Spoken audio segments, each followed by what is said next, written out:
ओम गण गणपते नमः। बोले गणेश जी महाराज की जय, बुध देव की जय। प्रिय भक्तजनों, बुध को बुद्धि का कारण माना गया है, जो कि एक महत्वपूर्ण ग्रह भी है। अगर किसी की कुंडली में बुध खराब हो तो उसके जीवन में कभी भी तरक्की नहीं होती है, साथ ही उसे कभी भी कामयाबी नहीं मिलती है। बुध को व्यापार और बहन बेटी का कारक भी माना जाता है। इस दिन भगवान गणेश का दिन होता है, जो कि बुद्धि के देवता माने जाते हैं, जो अपने भक्तों के सभी विघ्न बाधाओं को हरण कर लेते हैं। इसीलिए उन्हें विघ्नहर्ता भी कहा जाता है। अगर कोई इनका सच्चे मन से पूजन करे तो उनको जीवन में धन और सुख समृद्धि की कभी कमी नहीं रहती।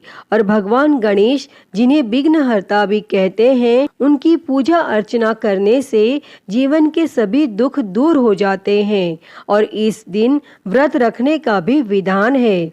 अगर कोई इस दिन सच्चे मन से गणेश जी की आराधना करता है तो उसके जीवन के सभी कष्ट दूर हो जाते हैं। तो आज हम इस वीडियो में बुधवार की व्रत कथा सुनेंगे। इस कथा को सुनने अथवा पाठ करने मात्र से आपके जीवन में धन, बल, बुद्धि, विद्या की वृद्धि होती है तथा आने वाले सभी संकटों का नाश होता है। तो आइए सुनते हैं। उससे पहले आप सभी प्रेम से बोलिए श्री गणेश जी महाराज की जय, बुध देव की जय। प्राचीन काल की बात है। किसी ग्राम में एक साहूकार अपनी पत्नी के साथ रहता था। पति पत्नी दोनों भगवान गणेश जी की पूजा करते थे और दिन दुखियों की मदद करने के लिए हमेशा तत्पर रहते थे। और ईश्वर की कृपा से उनके पास धन धान्य की कोई कमी नहीं थी। कमी थी तो बस एक संतान की। पति पत्नी संतान नहीं होने से दुखी रहते थे। तब गांव वाले संतान न होने की वजह से उन्हें हमेशा ताने सुनाते थे। पर साहूकार और उसकी पत्नी को ईश्वर पर पूर्ण विश्वास था। ईश्वर ने जरूर कुछ अच्छा सोच के रखा होगा हमारे लिए, ऐसा सोचा करते थे। एक बार वह पति पत्नी मंदिर में भगवान गणेश जी के दर्शन और पूजा अर्चना करने गए। और जब वे दोनों पूजा करके बाहर आए तो उन्होंने देखा कि एक बालक मंदिर की सीढ़ियों पर बैठकर रो रहा है। और उसके पास किसी को ना देखकर पति पत्नी दोनों बालक के पास गए और बालक को शांत कराया और उसके माता पिता को ढूंढने लगे। और जब उस बालक के माता पिता पति पत्नी को नहीं मिले तो वे दोनों बच्चे को मंदिर के पुजारी के पास ले गए और उन्होंने पुजारी से बोला, ये बच्चा हमें रोते हुए मंदिर के बाहर मिला है, क्या आप इसके माता पिता को जानते हैं? तब पुजारी ने कहा, नहीं। और अब पति पत्नी और पुजारी तीनों लोग बालक के माता पिता को ढूंढने लगे। काफी देर ढूंढने पर बच्चे के माता पिता नहीं मिले। तब पुजारी ने साहूकार और उसकी पत्नी को कहा, आप इस बालक को अपने घर ले जाइए। अगर इसके माता पिता इसे ढूंढते हुए आए तो मैं उन्हें लेकर आपके घर आ जाऊंगा। तब साहूकार और उसकी पत्नी बच्चे को लेकर अपने घर चले गए। काफी समय बीत गया और बालक के असली माता पिता का कोई पता नहीं चला। तो उन्होंने गांव के सरपंच से अनुमति लेकर बच्चे को गोद ले लिया और उस नन्हे से बालक का नाम गणेश रख दिया। और कुछ दिन बाद गांव में एक पति पत्नी आए जो चोर थे। गांव में जाकर उन्हें पता चला कि गांव में सबसे ज्यादा धनी व्यक्ति साहूकार है, जिसकी कोई संतान नहीं है और उन्होंने एक बच्चे को गोद लिया है जिसके माता पिता का कोई पता नहीं है। और वे दोनों चोर पति पत्नी अब विचार करने लगे कि साहूकार को कैसे लूटा जाए। तभी उन्होंने योजना बनाई कि वे दोनों बच्चे के असली माता पिता बनकर जाएंगे और योजना बनाकर पति पत्नी दोनों मंदिर में जाकर बैठकर रोने लगे। उन्हें रोता देखकर मंदिर के पुजारी आए और उनके रोने का कारण पूछने लगे। पति पत्नी ने बताया कि आज से 4 साल पहले इसी मंदिर में हमारा बच्चा खो गया था, उसे ही याद करके हम रो रहे हैं और तब से हम अपने बच्चे को अलग अलग जगह खोज रहे हैं, पर वह हमें कहीं नहीं मिला। तब पुजारी ने बोला, एक बालक है जो उन्हें 4 साल पहले मंदिर की सीढ़ियों पर मिला था, शायद वह आपका ही पुत्र हो। वह बालक गांव के साहूकार के घर पर है, आप लोग मेरे साथ चलिए, मैं आपसे आपके पुत्र को मिलवाता हूँ। और इतना कहकर पुजारी उन दोनों पति पत्नी को लेकर साहूकार के घर चल दिए और वहां जाकर पुजारी ने साहूकार को बताया कि गणेश के असली माता पिता मिल गए हैं और वह गणेश को लेने आए हैं। और यह सुनते ही साहूकार और उसकी पत्नी दोनों बहुत दुखी हुए, लेकिन वे दोनों गणेश को उसके असली माता पिता को सौंपने के लिए तैयार हो गए। और शाम का वक्त था। साहूकार ने उन दोनों पति पत्नी से बोला, आप लोग आज विश्राम करें और कल प्रातः काल होते ही निकल जाइएगा। और यह सुनते ही पति पत्नी दोनों खुश हो गए, क्योंकि उन्हें चोरी करने का मौका मिल गया था। और तब रात्रि को जब साहूकार और उसकी पत्नी सोने चले गए, तभी दोनों चोर पति पत्नी उठे और चोरी करने के लिए तिजोरी को तोड़ने लगे। और आवाज सुनकर घर का नौकर जग गया और उसने जाकर देखा तो वही पति पत्नी थे जो खुद को गणेश का माता पिता बता रहे थे। तब नौकर ने कमरे का दरवाजा बाहर से बंद कर दिया और तेजी से मालिक को बुलाने लगा। और आवाज सुनकर साहूकार और उसकी पत्नी दौड़ते हुए आए और चिल्लाने का कारण पूछने लगे। तब नौकर ने बताया कि ये दोनों पति पत्नी तिजोरी से चोरी कर रहे थे और यह सब देखकर वे समझ गए कि ये दोनों गणेश के माता पिता नहीं बल्कि चोर हैं। साहूकार ने गणेश को देने से मना कर दिया और बोले कि चले जाओ यहाँ से। पर उन दोनों धोखेबाज पति पत्नी ने निर्णय किया कि वो अब गणेश को अपने साथ ले जाकर ही रहेंगे। तब पति पत्नी दोनों गांव के सरपंच के पास गए और बोले, साहूकार उनके पुत्र को वापस नहीं दे रहा है। तब सरपंच ने साहूकार और उसकी पत्नी को गणेश को साथ लेकर सरपंच के सामने प्रस्तुत होने की सूचना भेजी और साहूकार अपनी पत्नी और गणेश को लेकर आ गए।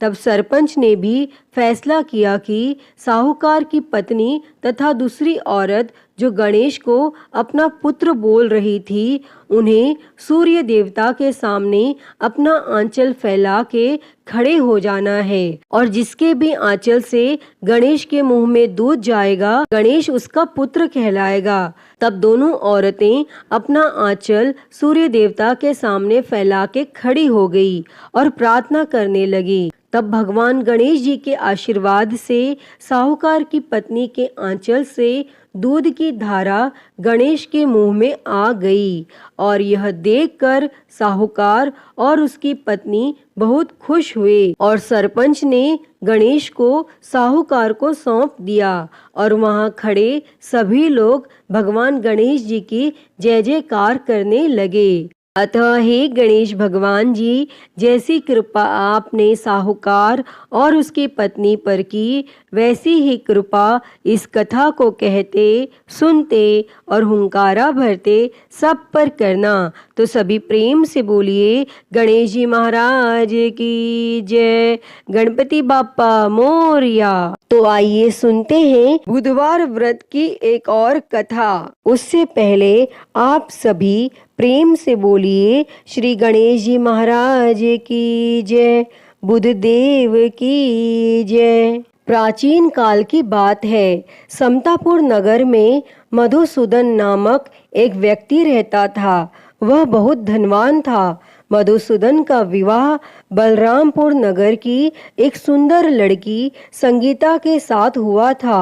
एक बार मधुसूदन अपनी पत्नी को लेने बुधवार के दिन बलरामपुर गया और मधुसूदन ने पत्नी के माता पिता से संगीता को विदा कराने के लिए कहा, परंतु माता पिता बोले, बेटा आज बुधवार है, बुधवार को किसी भी शुभ कार्य के लिए यात्रा नहीं करते।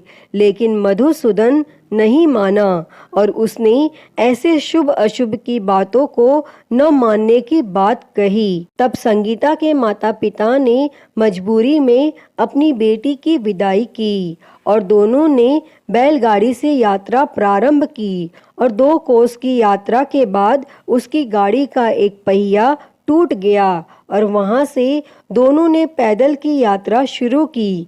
तब रास्ते में संगीता को प्यास लगी और मधुसूदन उसे एक पेड़ के नीचे बैठाकर जल लेने चला गया और थोड़ी देर बाद जब मधुसूदन कहीं से जल लेकर वापस आया तो वह बुरी तरह हैरान हो उठा, क्योंकि उसकी पत्नी के पास उसकी ही शक्ल सूरत का एक दूसरा व्यक्ति बैठा था और संगीता भी मधुसूदन को देखकर हैरान रह गई और वह दोनों में कोई अंतर नहीं कर पाई। तब मधुसूदन ने उस व्यक्ति से पूछा, तुम कौन हो और मेरी पत्नी के पास क्यों बैठे हो? और मधुसूदन की बात सुनकर उस व्यक्ति ने कहा, अरे भाई, यह मेरी पत्नी संगीता है।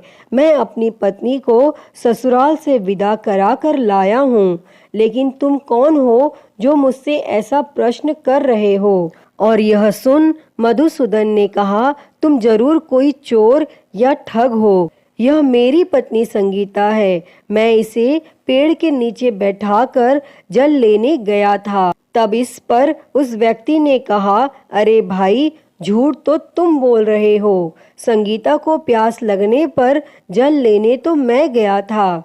मैंने तो जल लाकर अपनी पत्नी को पिला भी दिया है। अब तुम चुपचाप यहाँ से चलते बनो, नहीं तो किसी सिपाही को बुलाकर तुम्हें पकड़वा दूंगा। और इस तरह दोनों एक दूसरे से लड़ने लगे और उन्हें लड़ते देख बहुत से लोग वहां एकत्र हो गए और नगर के कुछ सिपाही भी वहां आ गए और सिपाही उन दोनों को पकड़कर राजा के पास ले गए। और सारी कहानी सुनकर राजा भी कोई निर्णय नहीं कर पाया और संगीता भी उन दोनों में से अपने वास्तविक पति को नहीं पहचान पा रही थी और राजा ने दोनों को कारागार में डाल देने के लिए कहा। तब राजा के फैसले पर असली मधुसूदन भयभीत हो उठा। तभी आकाशवाणी हुई, मधुसूदन, तूने संगीता के माता पिता की बात नहीं मानी और बुधवार के दिन अपने ससुराल से प्रस्थान किया और यह सब भगवान बुद्धदेव के प्रकोप से हो रहा है। तब मधुसूदन ने भगवान बुद्धदेव से प्रार्थना की कि हे भगवान बुद्धदेव, मुझे क्षमा कर दीजिए, मुझसे बहुत बड़ी गलती हुई और भविष्य में अब कभी बुधवार के दिन मैं यात्रा नहीं करूंगा और सदैव बुधवार को आपका व्रत किया करूंगा। तब मधुसूदन की प्रार्थना करने से भगवान बुद्धदेव ने उसे क्षमा कर दिया और तभी दूसरा व्यक्ति राजा के सामने से गायब हो गया। तब राजा और दूसरे लोग इस चमत्कार को देखकर हैरान हो गए और भगवान बुद्धदेव की इस अनुकंपा से राजा ने मधुसूदन और उसकी पत्नी संगीता को सम्मान पूर्वक विदा किया और कुछ दूर चलने पर रास्ते में उन्हें बैलगाड़ी मिल गई और बैलगाड़ी का टूटा हुआ पहिया भी जुड़ा हुआ था और दोनों उसमें बैठकर समतापुर की ओर चल दिए। तब मधुसूदन और उसकी पत्नी संगीता दोनों बुधवार को व्रत करते हुए आनंद पूर्वक जीवन यापन करने लगे और इस तरह भगवान बुद्धदेव की कृपा से उनके यहाँ खुशियाँ बरसने लगी और जो भी स्त्री पुरुष विधिवत बुधवार का व्रत करके व्रत कथा सुनते हैं, भगवान बुद्धदेव उनके सभी कष्ट दूर करते हैं। अतः हे भगवान बुद्धदेव जी, इस कथा को कहते, सुनते और हुंकारा भरते सब पर अपनी कृपा बनाए रखना, सभी के कष्टों को दूर करना। तो सभी प्रेम से बोलिए भगवान बुद्धदेव की जय, गणेश जी महाराज की जय, गणपति बाप्पा मोरया। प्रिय भक्तजनों, तो मैं उम्मीद करती हूँ कि आपको आज की यह कथा पसंद आई होगी, और अगर वीडियो अच्छी लगी हो तो इसे लाइक करें, ज़्यादा से ज़्यादा शेयर करें और कमेंट में गणेश जी महाराज की जय लिखना ना भूलें। और हरिहर भक्ति चैनल को सब्सक्राइब कर नोटिफिकेशन बेल को ज़रूर ऑन कर लें। हर हर महादेव। धन्यवाद।